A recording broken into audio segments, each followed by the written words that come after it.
En 1965, aux États-Unis, une adolescente de 16 ans va vivre l'enfer absolu. Pas dans une cave isolée, pas dans une maison abandonnée, mais au cœur d'un quartier ordinaire, entouré d'adultes et d'enfants.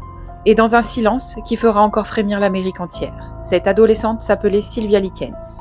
Et ce qui lui est arrivé est considéré comme l'un des crimes les plus atroces de l'histoire américaine. C'est parti pour un nouvel épisode de Law Mystery.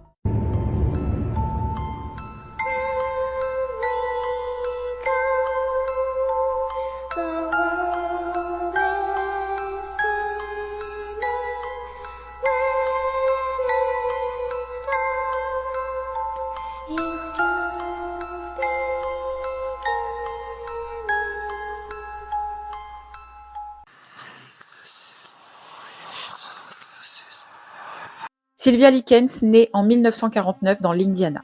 Ses parents, Lester et Betty Likens, sont des forains. Leur travail les oblige à voyager constamment de ville en ville. Sylvia et sa sœur cadette Jenny vivent une enfance instable mais aimante. Sylvia est décrite comme gentille, souriante, protectrice envers sa sœur et sans histoire. En 1965, les parents Likens doivent repartir sur la route pour plusieurs mois. Ils prennent alors une décision qui va s'avérer fatale. Ils confient Sylvia et Jenny à une femme du voisinage, une mère de famille respectée, Gertrude Banizwensky. Ils lui versent alors $20 par semaine pour s'occuper des deux adolescentes. Gertrude était une mère de famille catholique, pratiquante, une voisine polie, perçue comme fatiguée mais respectable.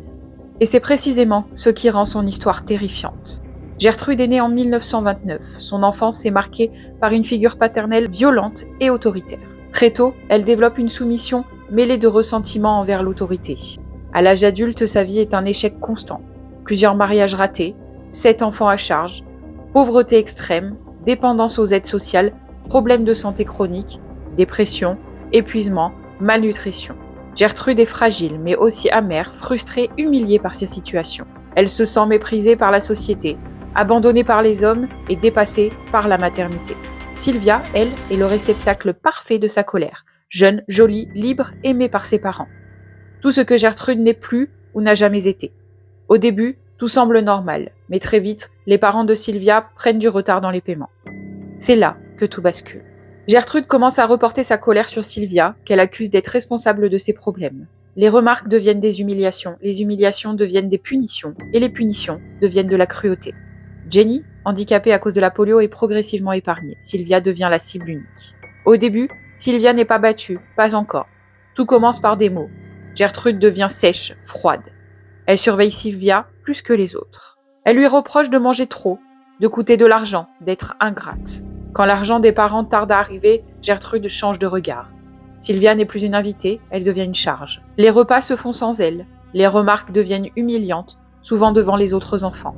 Et surtout, Gertrude commence à désigner. Regardez-la, voilà ce qu'il ne faut pas devenir.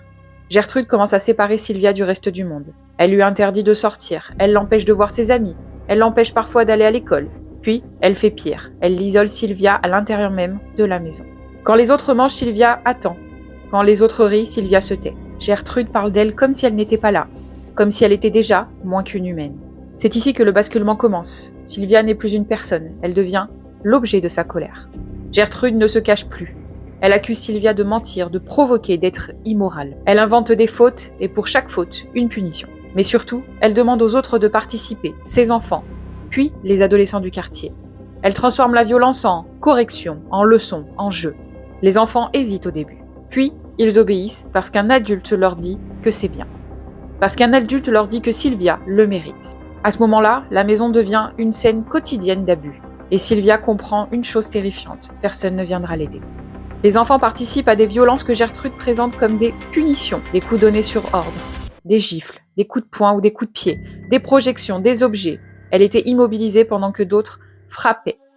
Ces actes étaient souvent collectifs, répétés et banalisés. Pour eux, cela devenait une routine, presque un jeu cruel, normal. Les enfants étaient incités à se moquer de Sylvia, à l'insulter, la ridiculiser devant les autres et à la traiter comme inférieure. Gertrude encourageait les surnoms, les rires, les regards méprisants. L'adolescente n'était plus vue comme une personne, mais comme une cible collective. Les enfants participaient aussi à des actes de domination indirecte. Ils lui refusaient la nourriture ou de l'eau. Ils surveillaient qu'elle ne mange pas, l'empêchaient de dormir. Ils dénonçaient si elle tentait de se reposer ou de parler. Ils devenaient les relais du contrôle de Gertrude. Gertrude ne parle plus à Sylvia. Elle parle de Sylvia comme d'un problème à gérer, comme d'un animal à dompter. Sylvia est privée de nourriture, de repos et de dignité. Elle est enfermée, exposée aux humiliations. Quand Sylvia tente de respirer, quand elle pleure, quand elle supplie, Gertrude répond par le mépris. « Tu l'as cherché ». Le plus glaçant, des adultes passaient devant la maison. Ils voient, ils entendent, mais Gertrude parle fort. Elle impose sa version et tout le monde se tait. Quand des voisins ou des visiteurs voyaient Sylvia, affaiblie, silencieuse, humiliée verbalement, traitée durement devant eux, Gertrude prenait immédiatement la parole. Elle expliquait que Sylvia était menteuse, qu'elle était difficile, qu'elle avait besoin de discipline et qu'elle était moralement mauvaise. Et beaucoup d'adultes réagissaient ainsi. Ce n'est pas à moi de juger l'éducation des autres. La violence est alors requalifiée en éducation sévère. Certains adultes ont témoigné plus tard avoir ressenti un profond malaise et une impression que quelque chose n'allait pas. Mais ce malaise ne s'est jamais transformé en action. Peur de se tromper, peur d'accuser injustement, peur des conséquences sociales, peur de se mêler de ce qui ne les regarde pas. Ils ressentent, mais ils s'éloignent. Certains voisins ont volontairement choisi de ne plus regarder. Ils changeaient de trottoir, évitaient la maison, faisaient semblant de ne rien entendre. C'est ce que l'on appelle le déni protecteur. Si je ne vois pas, je ne suis pas responsable. Mais ce déni a un prix. À l'automne 1965, Sylvia est physiquement brisée. Elle ne peut presque plus marcher. Son corps est couvert de blessures. Gertrude l'enferme dans une pièce. Elle la prive de tout, elle la laisse souffrir. Le 26 octobre 1965, Sylvia Likens meurt à seulement 16 ans, dans une maison remplie de gens, sans qu'aucun n'ait levé le petit doigt pour la sauver. Ce n'est que trop tard que les secours seront appelés. La police découvre alors l'ampleur inimaginable de ce crime. L'enquête révèle une horreur collective. Pas un seul bourreau, mais un groupe entier. Gertrude est arrêtée, ainsi que plusieurs de ses enfants et des adolescents du voisinage. Le procès choque l'Amérique, les témoignages sont glaçants. Gertrude est reconnue coupable de meurtre au premier degré. Elle est condamnée à la prison à perpétuité.